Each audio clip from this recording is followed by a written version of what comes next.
I've been banging on the cafe's WC door for 15 minutes now. Man, couldn't stay there for an hour. I was wearing a gorgeous cutout dress and this fool hesitated and went to the toilet as soon as he saw me. Well, you're not a hottie either, you know. Stooped boy with greasy hair. The waiter came up to me and said that there was no one in the toilet. Dave ran away. In the evening, I returned home completely broken. I don't know what I did wrong. I looked at myself in the mirror. My friend at school said I was lucky to be cheesy and to have a nice face, as the guys are crazy about it. But that dude ran away as soon as he saw me. Maybe I'm just too much for him. This thought calmed me down a little, but I had to find the guy. As there was only a week and a half left to the prom, and I still don't know who I was going there with. There wasn't much time left, and I decided to change the profile photo on the dating site, especially since I hadn't changed my clothes after a failed date yet. But as soon as I chose the angle and arched in front of the camera, my mother came into the room. She had always been strict, but now she looked at me and went mad. She said that I was dressed vulgarly and that I disgraced the family by posting such photos. She took a sweater out of the closet and told me to change immediately. Okay, Mom, just stop yelling like that. She closed the door behind her, and at that moment, I received a text message. Some guy was asking me out. In the photos, he seemed confident. Certainly better than that loser who ran away from me. Maybe I still have a chance to find a date for the prom. I woke up very early to have time to choose a nice look and do my makeup. But it turns out that my closet was completely empty. Did Mom decide to throw all my clothes away? I was furious. And I decided that as soon as she returned from work, I would tell her everything. It was only an hour before the date. I was ashamed, but I couldn't go naked. I had to put on that granny sweater. On the way, it seemed to me that everyone was looking around and laughing at me. But surprisingly, Joe liked the sweater. He said I looked like a true lady in that outfit. Thanks for your tact, Joe. The date was going fine, but we were sitting by the fireplace and I was sweating from the heat. Finally, I decided to take off that sweater and stayed in one thin t-shirt. Joe immediately quieted down and stared at me. I didn't understand what happened. But suddenly he said that he had to go. Like he allegedly had some urgent problems with the water pressure at home. At home, I tried to convince myself that I got myself unstayed in vain. Maybe Joe really had something serious going on. But when I decided to call him and check how things were going, it turned out that Joe blocked me. I lay in my room and thought what those guys didn't like about me that much. And suddenly, I heard a beep. And it was a new message. Maybe one of my dates decided to apologize for running away? But no. It was another guy from a dating site. His name was Tom. I wasn't sure I wanted to go on a failed date again. But Tom looked so handsome, tall and athletic.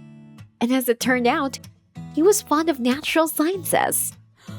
I know you can't tell by my looks, but I love biology and want to go to medical school, in which Tom is just studying. Wow. I wanted to learn more about college and the upcoming exams, so I finally agreed to meet Tom at the coffee shop. The day before the date, I prepared my best outfit. Fortunately, my mom didn't throw away my things, but just washed them. I was so worried that I even came to the cafe ahead of time. And then I saw Joe at the next table, the one who blocked me. He sat with a girl and sweetly chatted with her. Oh, you! I went up to him and started yelling. How could you do this to me? Joe blushed and said I'd lied to him. He likes girls with small chests, and I have a big one. And I had a different photo on the dating site. What the heck is he talking about? He took out his phone and showed me. The ABC of Loyalty website. There was a picture of me, but I had small boobs. And I looked completely different in a long dress and a headscarf. Someone registered me there and photoshopped my photos. Joe said if I had smaller breasts and less provocative manners, he would have stayed. What an idiot! I turned and ran to the bathroom. I didn't know who registered me on that website, But now it was clear why the guys were running away. All because of my big breasts. I looked out at the bathroom and Tom was already sitting at the table, and then I realized that most likely he found me on the same website, which means I'm definitely not going to live up to his expectations. Crouching, I made my way to the exit. He didn't seem to notice me. On the way, I wrote to him that I was not feeling well and would not come. I came home in a terrible mood. Mother came into my room to ask me something, and I just burst into tears and told her everything. I don't usually have much of a heart-to-heart conversation with her, but I felt so bad. I said that I liked Tom and I was afraid to go to a meeting with him because of my breasts. My mother hugged me and began to calm me down. She said I shouldn't show my breasts, and she was right. I decided that I would do everything to make my breasts seem smaller because Tom likes this. I immediately texted him that I was ready to see him. The next day, I wrapped my chest in bandages and went on a date with Tom. I even put on that stupid sweater so Tom wouldn't notice. The date was great, but I was always afraid that Tom would find out about the bandages. And when he tried to hug me, I immediately pulled away. Tom pretended not to notice. But at the end of the date, when Tom walked me home, he told me I was great and that he was looking forward to seeing me again. I spent the whole evening thinking about Tom. Does he really like me? I shared it with my mom. Maybe he doesn't care about breast size, and I can take off the bandages. But my mother began to say that I looked depraved with big breasts, and as soon as he sees it, he would immediately run away. I was shocked by my mother's words, but I was afraid of losing Tom. What if Mom was right? On the second date, Tom said he wanted me to meet his friends. Wow. It's so cool. The main thing is that no one knows what I'm hiding. At the party, it always seemed to me that I did not hide in the bandages on my chest well. I ran to the bathroom every 5 minutes to fix the bandages that were coming out from under my crop top. Once again, when I was rewinding my breasts in the toilet, a girl noticed me. Heck, that's all I needed. But I quickly lied that I had recently been in an accident. The girl made a sympathetic face and left. She seemed to believe me. I was just calming down when one of the guys offered to play strip cards. Not again. I lasted a few rounds, but I still lost. I had to take off the tunic and stay only in the top. I began to refuse, saying that I was embarrassed, but my friends only made fun of me. One girl reached for my clothes. Now everyone will see the bandages. I couldn't stand it and ran away. I heard Tom calling for me, but I didn't stop. All I could think about was that I'd shame him in front of his friends, and all because of my chest again. I came home and burst into tears. My relationship with the only guy I ever liked is ruined. I had no prom date. Well, at least I could take off the bandages. The skin under them was all bruised. I noticed my mother's tablet on the table in the living room. There was an opened app with that bloody ABC of loyalty dating website. Out of curiosity, I opened a personal profile, and it was my profile. And on the tab below, there was a photoshopped photo of me. So it was my mother who registered me? The doorbell rang. I didn't want to open it. I had to deal with my mother. The guest called without stopping. Who the heck is there? There was Tom staying in the doorway with a huge bouquet of roses. Came to see if I was alright. I interrupted him and told him that wouldn't work out. Guess I actually have big breasts, and I dress differently. And in general, I'm a completely different person, not the girl from the profile picture. But Tom didn't understand what my breasts and clothing style had to do with it. And then he took my hand and told me that he didn't care about the photos. He cared about me the way I was, and it wasn't about the size of my breasts or my style of clothing. He was fine with me. I looked at Tom and didn't believe what was happening. And at that moment, my mother came out to us. She heard their conversation and lowered her eyes. She admitted that it was she who posted the photos on the ABC of Loyalty website 6 months ago. And she added that in her youth, guys were only interested in her body and no one was interested in what kind of person she was. Thanks, Mom. I knew you meant well, but now I'll do everything on my own. I took Tom's hand and we left. By the way, as you can imagine, I didn't go to prom alone.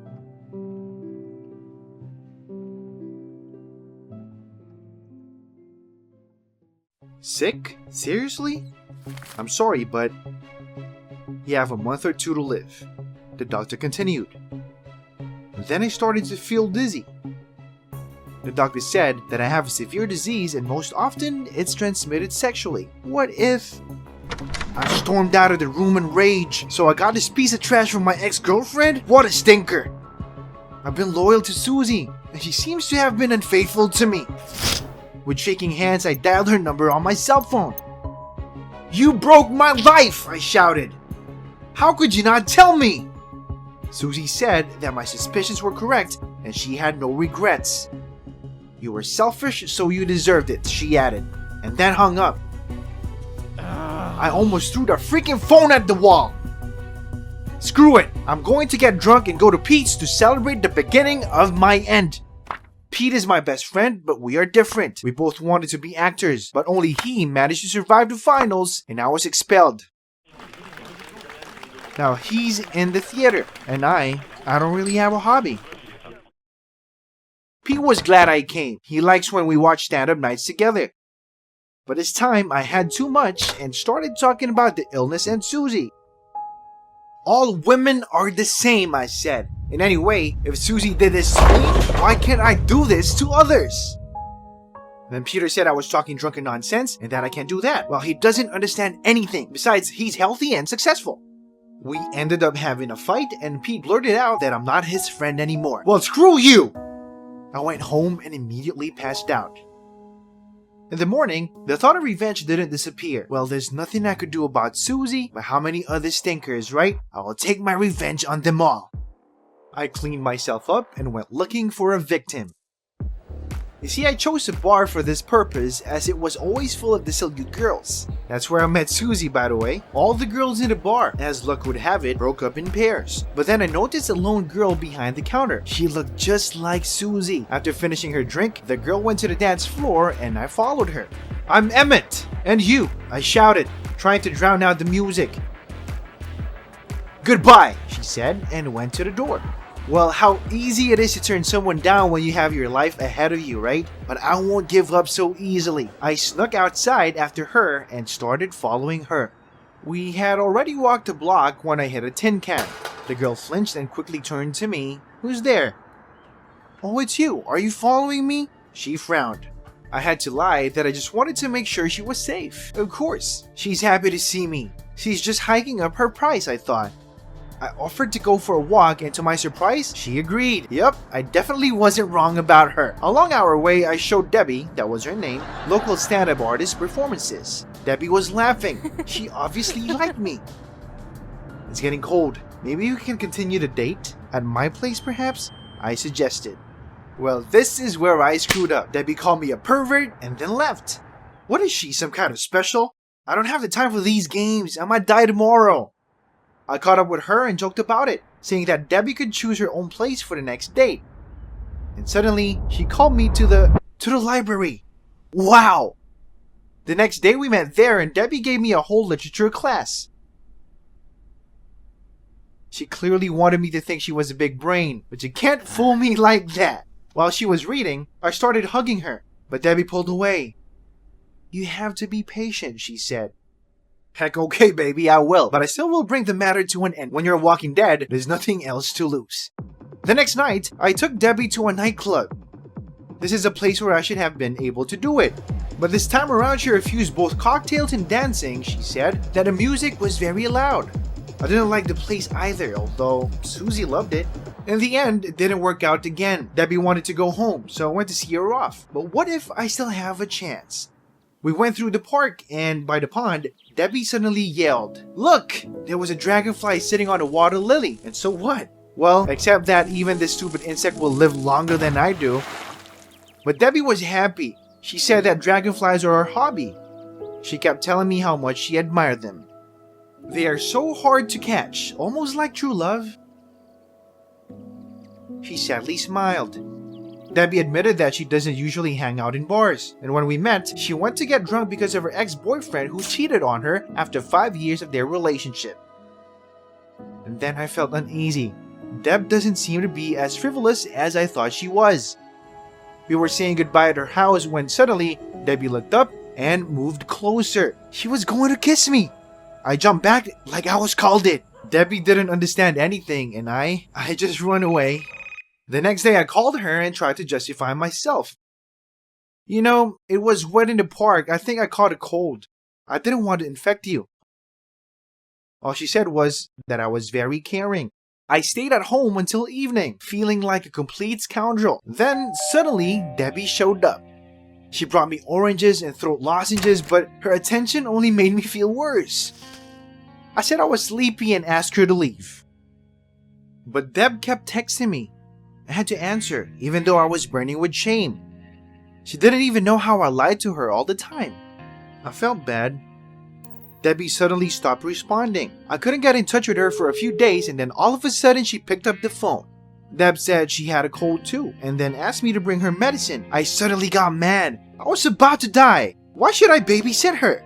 My thirst for revenge seized me again and then I went to Deb's. The door was open and I went inside. Why does it smell so? I went into the living room for a fragrance and saw Deb wearing a makeup and a tight dress. There was a candlelit dinner on the table, and Debbie offered to stay with her. Heck, I went numb.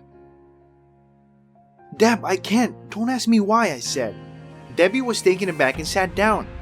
You don't like me anymore? She asked. I didn't know what to say and ran out of her apartment. I just hated myself. After that, I really felt awful. I couldn't leave my bed. I think I'm dying. I need help. And then I remembered Pete.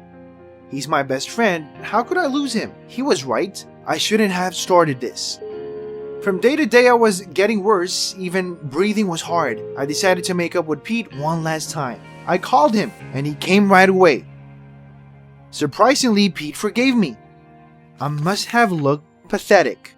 He listened to my story and agreed to fulfill my last request, to tell Debbie the whole truth about the illness and tell her I apologize for that.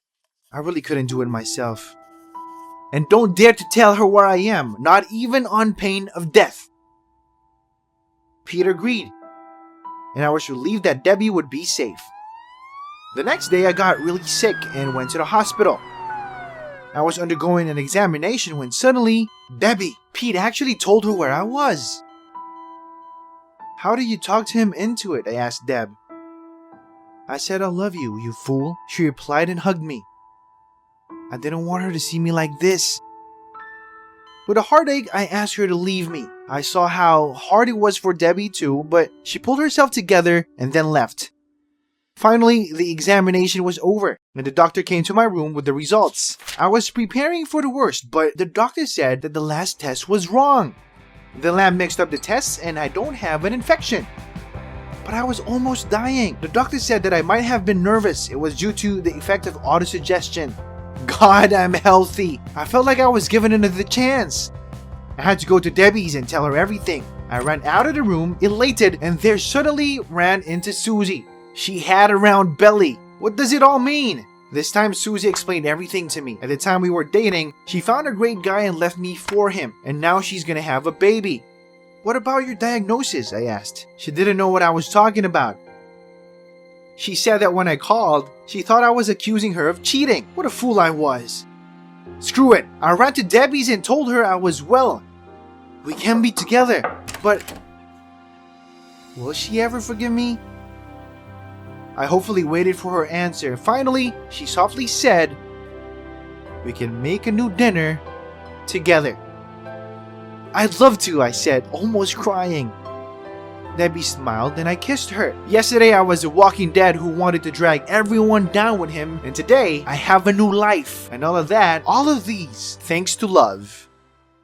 I'm Matt, a rising TikTok celebrity, and I do any task from the comments. Stardog11 writes that I should marry the first person with big fun bags I meet, and dude, I was waiting for some cringe, but this is just a dream.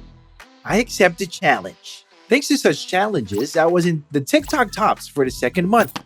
My fame grew and there were more and more advertisers. I was saving up for a brand new car, so I took on everything. I was streaming right on the street. I was having fun, so when some homeless woman started yelling that I was walking around and filming everything, I immediately turned the camera on her. Oh, how mad she was. This video was definitely going to hit the TikTok trends. Suddenly, my followers flooded me with comments. She has big boobs and she is also the first person I meet on the street, which means, and I swore. Well, I was willing to do anything for a new car.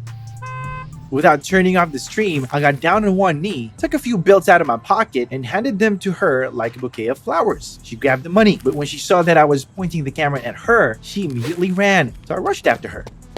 Sorry for the shaking camera, but I had to catch up with my obstinate bride. We reached under the bridge, where was a homeless shelter. It was dirty and stinky. Super disgusting. I immediately wanted to go home and wash up properly. The homeless woman was furious that I was chasing her. Moreover, I did it with a camera. She ordered it turned off immediately. I pretended to do so, but still continued filming. Well, it was a complete trash there. A bunch of homeless people were sitting around the fire and frying something. I came closer and saw one of them eating a rat. I almost threw up. But I had to show all the details to my followers.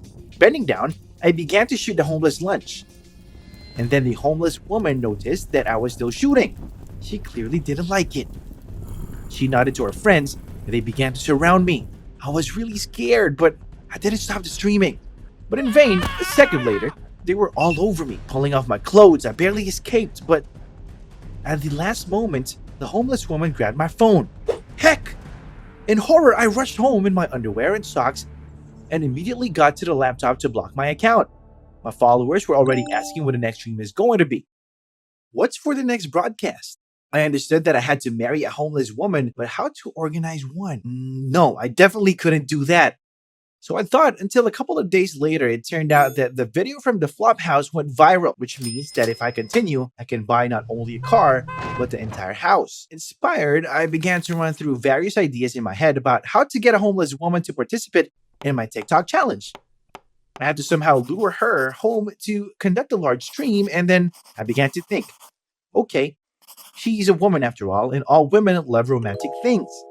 Put on my suit, picked up my guitar, and went to see my fiance, feeling like a complete idiot. The homeless woman was sitting where I had first seen her.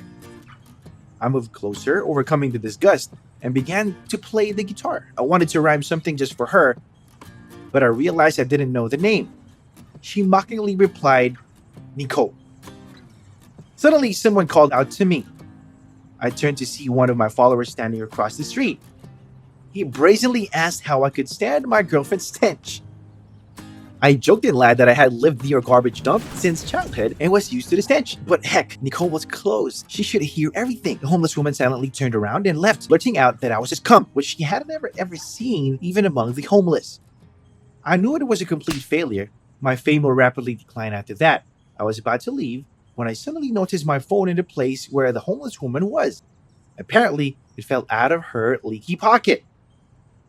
At least something good. At home, I immediately charged it and checked the notification. My followers thought I bailed, so they already started to unfollow me.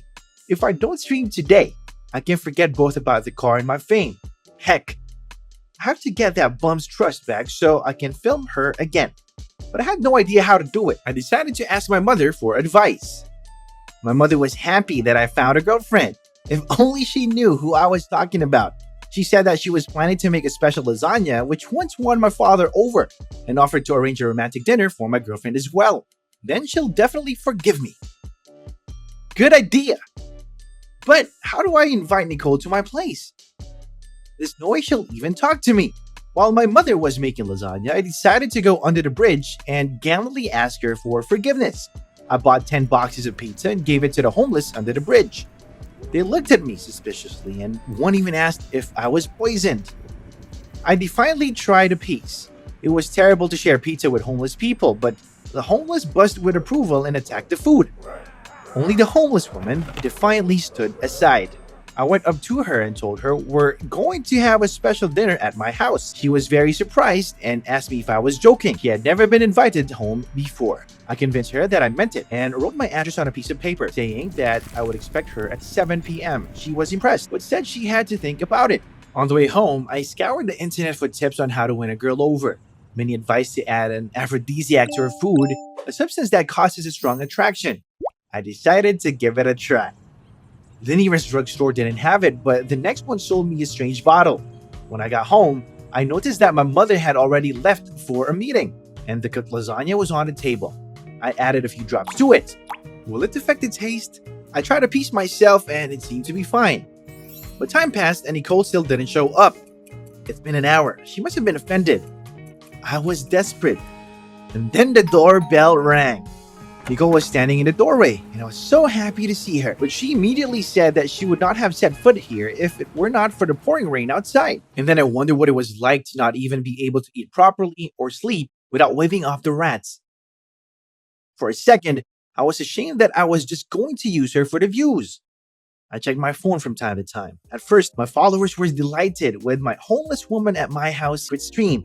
But soon they began to write that sitting at the table was too boring. One by one, they began to disconnect. I panicked. I had to save the situation. And then I decided to kiss Nicole. Squeezing my eyes shut while only I can hold my nose, I reached out to her and touched her cheek with my lips. Nicole was very surprised. It's strange, but this kiss wasn't even disgusting. Heck, maybe I was affected by an aphrodisiac. And then the door opened. My mother was standing in the doorway. Heck, I didn't hear her come at all. My horrified mother started yelling at Nicole to get out of here. She shouted that if I wanted to be friends with homeless people, I could live on the street myself, easily. The main thing is to have a place to charge my phone. Maybe I'll even make more money this way. I probably walked out of the apartment holding Nicole's hand. Nicole looked worried. She urged me to make peace with my mother because family should always come first. I didn't know what to say, but I decided to quietly stop the stream. Comments flashed on the screen. Quote unquote, "How's the kiss with Stinky? Is she healthy?" Nicole saw them all. She was taken aback. Angrily, she shouted that she trusted me and I used her for fun.